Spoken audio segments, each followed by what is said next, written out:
Tendon repairs can fail surprisingly often, so today we're explaining BioBrace, a new technology designed to change all that.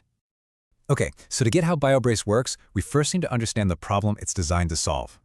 A huge reason for failure is suture pull-through. Basically, stitches just rip right through the weak tissue.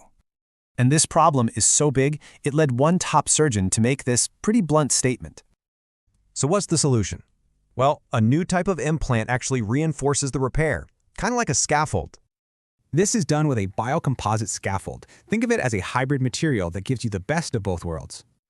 So BioBrace mixes a strong synthetic frame with a porous collagen sponge, all in one single piece.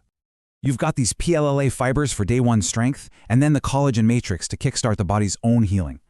You see, this gets around a classic surgical dilemma. You could have strength or you could have healing, but not both. But BioBrace was specifically designed to get rid of that trade-off. You get strength and healing.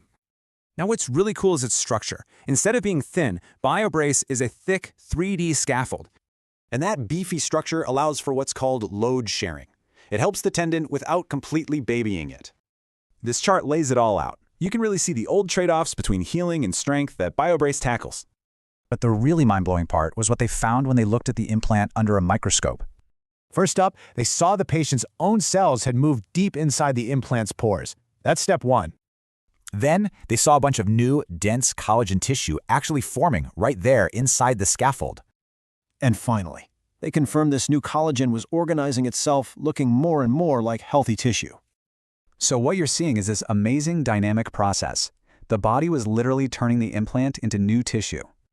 So, the big takeaway? The implant worked as both a reinforcement and a blueprint for the body to rebuild. Which leaves us with a huge question. Could this tech completely change the game for soft tissue repair?